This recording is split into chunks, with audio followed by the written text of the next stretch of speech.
Hello, everyone's. I am here for my review of Real Housewives of Salt Lake City, Season 6, Episode 7. If you are new to my channel, welcome. I am Lady T. I like to do reviews on scripted reality shows, and I also do reactions. If you're returning, you one of my peoples, welcome back. Thank you, Bravo, and the cast and crew of Real Housewives of Salt Lake City for unlocking yet a new irrational fear of mine. I thought the craziest thing that could happen to me on a boat in my irrational fears is as the boat and or cruise was going through the night fast as they do, that somehow my bed was going to rise up simultaneously. The boat is going to make a sharp left, and the doors of the balcony are going to open, and I'm going to fly out. I thought that's the worst thing that could happen to me in one of my irrational fears. Now it's while I'm on this boat or yacht, that somebody's going to want me off this boat or yacht, and they're going to jump stupid because they may be a little bit intoxicated and want to throw me overboard. So now that's a new irrational fear of mine. It's going to keep me further and further away from wanting to go on a boat and or cruise. So I just want to say thank you for the cast and crew of Real Housewives of Salt Lake City, and also Brittany has set her sights on the captain of this yacht. Even though she said she's going to take a 30-day break. Now, I thought that was men in general. I didn't know it pertained to only Jared. And I thought she was going to get her life together and start focusing on her relationship with her daughter. But she lets us know that Jared came over to help her pack her bags. Now, even though that was a mere 24 hours ago, she has now set her sights on the captain of this yacht.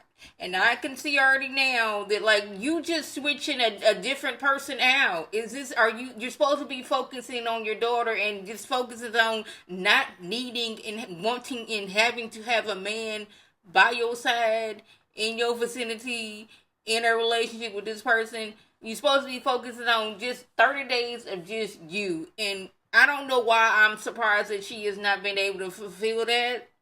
Because she was supposed to go to 30 days, and what had happened, 2 hours later, Jared showed up, and she just, it's like, he got his spell on me.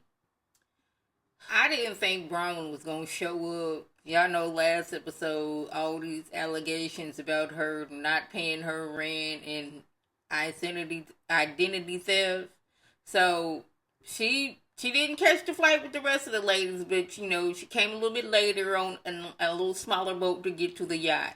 Now, Bronwyn was in a lose-lose situation because if she showed up, they were going to talk about her. If she didn't show up, they was going to talk about her. So it's like, either way, I'm going to be talked about. So if I'm here, at least I can defend myself and say exactly what's going on and not have these ladies speculate what is going on. Because, Lisa, she will bring in a quick little lie right quick just to, because she already don't like Brahman. So if she can already bring a lie into a situation that's already out there, like I'm going to add on to something, like I'm going to say I heard this from A, B, C, and D.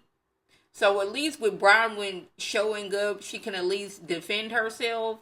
But she already knows that if the girls gang up on her, that she ain't going to be able to have time to go cry on his shoulder because he already told her he don't think she should go.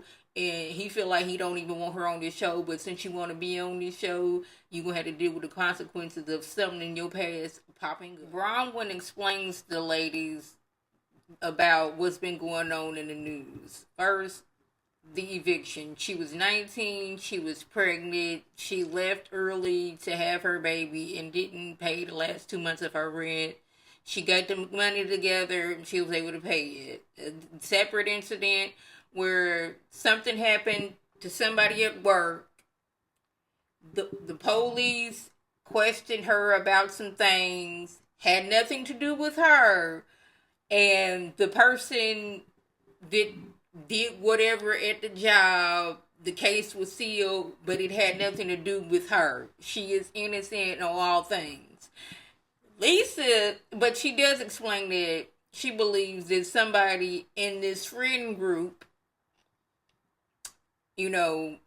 was doing some digging, probably added a little bit of something on there to make it seem to be bigger than what it is. And Lisa sat there with all the nerve, gall, and audacity to say, nobody in this friend group would do this. And I'm like, are you sure?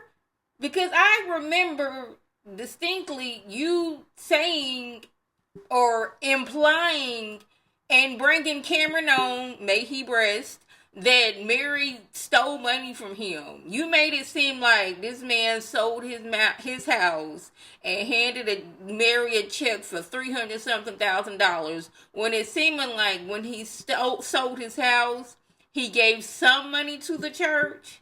But you made it seem like that Mary was just going out here and just taking everything from everybody. You put out this rumor that Heather was a good time girl.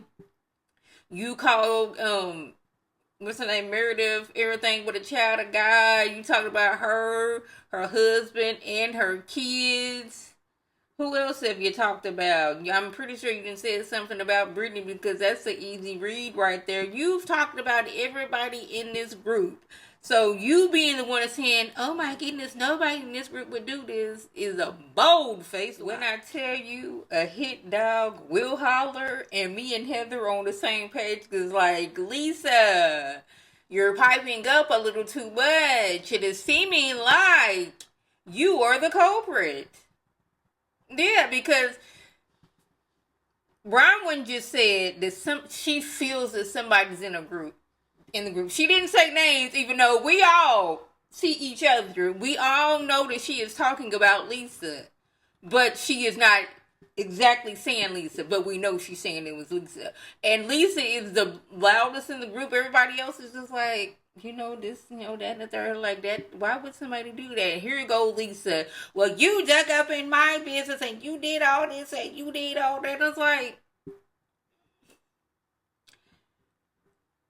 you hit dog will holler. That's all I got to say. And me and Heather was like, yeah, like Lisa, you were like trying to make don't keep on talking about this, because you putting two and two together, and I hope the rest of the girls don't put two and together, and that comes to it was Lisa who was out here putting out this information and adding a little sauce on it, which means lying.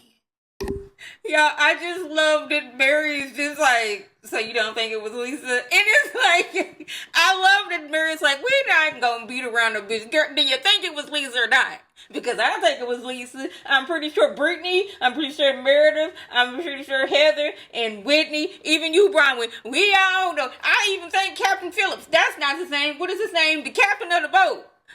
Somebody was talking about Captain Phillips the other day, and that just took my mind. But keep on rolling with me. The sous chef, the person who took the little boat, the flight attendant that was on the plane with you, the flight attendant was on the plane with us, doggone it, Nemo down there in the water. We all think it was Lisa, and I'm just cracking up because this is Mary. Mary is gonna just say it. What everybody is thinking, Mary is going to be the one that's going to say it. And I appreciate that about her. Heather and Whitney bring Meredith into their room because they believe Lisa is behind all this stuff coming up about Bronwyn. She has a pattern. It was her last year that was saying that Whitney was getting jewelry from Alibaba, AliExpress, and, putting it on her website, it hiked up price. Like, at least if you was gonna buy all this jewelry, at least add a little design on it to make it seem like it's something else. That's just me. But anyways, like, Lisa has a pattern of doing this, and it's seeming like, okay, to get the heat off of all these lawsuits that was coming my way, let's focus on what Bronwyn got going on over here.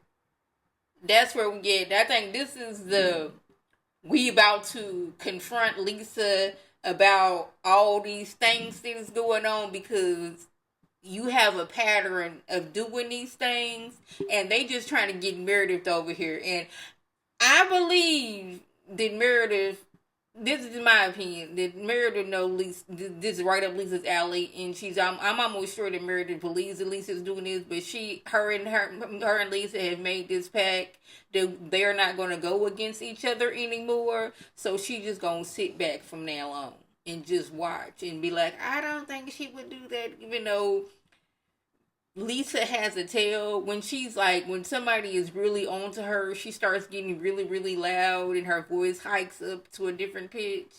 Yeah, that is a telltale sign that even if we're not saying your name, she knows she guilty and a hit dog. After Meredith and Brittany have their back and forth, now it's time for Heather to confront Lisa. She just lets it out.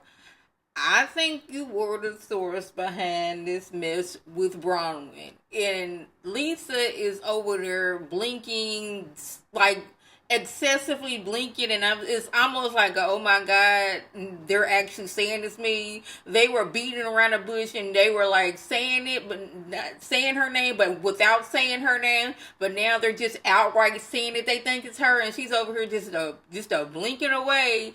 And Meredith, she's like, I hope you had my back. And she was like, yeah, I told them that I don't believe it is you. But the way Lisa is over here blinking and going on about, well, people come to me and say stuff. It's like, yeah, people can come to you and say stuff. That don't make it true. It's just that you decide to bring it to the group. And that's why it makes it seem like you were the messy one in the bunch. Even though I do believe that Lisa is behind. I just love how Angie, she has been sick. She has been seasick this whole time, so she is in her room. And Mary, being her good sister friend, she's like, I'm gonna sit here with you and keep you company. I just love the fact that even though Mary is not in direct vicinity of the mess that's going on, she is still giving her side commentary like, did you hear what she said? And just like, no.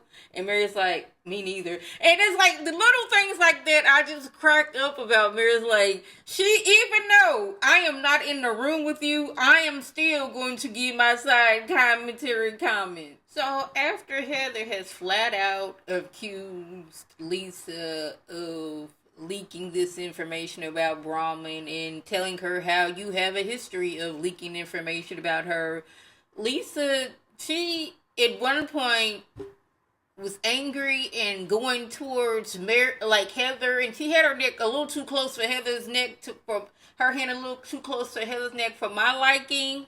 And then she's yelling at Whitney. Whitney's sitting there like, why are you yelling at me? Like, I didn't do nothing to you. You the one doing this something to everybody else. And then she's on the phone with John as Heather is following her, and Lisa is like jumping in and out of crying to John, but oh my God, John, you just don't know. These girls are there. They're accusing me of this. Leave me alone. Leave me alone. Quit following me. Oh my God, John, this is the worst thing in the world. They keep on harassing me. They see them doing all these things. Well, you stop following me. And then at one point, Heather was like, you know what? I am going to quit following you because you know you can leave. Get up off my boat. She didn't say that, but she said that without saying that. Now Heather, she gotta go down there to Mary and Angie. They've been just sitting up there just listening from afar of all the shenanigans that was going on and putting their little side comments in. So now she gotta fill them in about what's going on. Mary and Angie basically tell Heather, you were being a good friend. You were saying what we all believe. Like, we all think that Lisa's behind all this shenanigans and leaking people's information. So, good for you for standing up for yourself. Too bad we wasn't there to witness and put our commentary there. But we did our own separate commentary down here because y'all was extra loud. I'm telling y'all, they are like not even focusing on the people that are bringing their food. They are too busy arguing with each other. At one point, when Meredith and Brittany were going at it, some dude come up with the get up the water that was thrown, and they are still fighting as he is sitting there mopping up while the food is being served. They are steady yelling, and the people that's just serving the food is just like, well, here's your food right here. And they don't even acknowledge that he's there. And I'm like, did they even notice that they was there? Because like, it is like tunnel vision. I am here to attack you. And it's like, Lisa, this is what happens when, When you be digging up on information on folks, they gonna come and confront you because even though you say you don't do these things, you threaten to doggone go to the blog and put some information out here, but then turn around and be like, I would never do that. But that was the gist. If I left anything out, by all means, a comment below. If you are new to my channel, welcome. Feel free to subscribe. It is free all day, every day, free 99. Make sure your notifications are on so when my beautiful face puts up a video, you can click on it, you can like it and share with your people, and they can come over and be one of my peoples by clicking that icon above. This is Lady T signing off. Have a good one.